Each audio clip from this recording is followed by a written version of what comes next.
ఈ కాకినాడలోని ఎవరు వచ్చినా సరే 2 నెలలు 3 నెలలు ఉంటే వదిలి వెళ్ళాలి అనిపించదు. ఎందుకంటే ఇది అలాగా ఆక్రమించుకుంటుంది. అలాగా అయస్కాంతంలాగా మ్యాగ్నెట్ లాగా మనల్ని లాక్కుంటుంది కాకినాడ.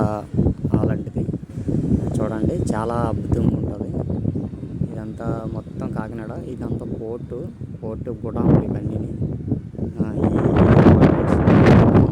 మరి చూడండి, ఇదంతా ఇలా చూడండి. ఇది మా అత్తగారి ఇల్లు అండి. ఇది కనిపించే బిల్డింగ్ మా అత్తగారి ఇల్లు. ఇక్కడ ఇదిగో నీట్గా పైన వైట్ ట్యాంక్ కనిపిస్తుంది అండి, పెద్దది.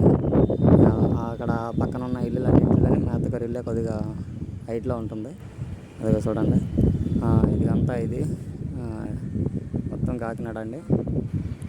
చూడండి, లైక్ చేయండి, షేర్ చేయండి. అలాగే కాకినాడ వచ్చిన ప్రతి ఒక్కరూ, అలాగే ఇక్కడ హైదరాబాద్ మన ఆంధ్ర నుండి ఎలాగ వెళ్తారో కాకినాడ, అలాగే మాది నర్సీపట్నం నుండి కాకినాడ వచ్చి చాలామంది సెటిల్ అయిన వాళ్ళు ఉన్నారు.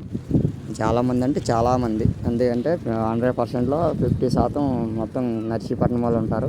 టాటా మేస్త్రి కానీ పోర్ట్లో ఏ వర్క్లో అన్నా సరే ఎక్కువ సూపర్వైజర్ నుండి ఇన్ఛార్జ్ నుండి మొత్తానికి ఎక్కువ శాతం డ్రైవర్ల నుండి మొత్తం అంతా మన నర్సీపట్నం వాళ్ళే ఎక్కువ ఉంటారు.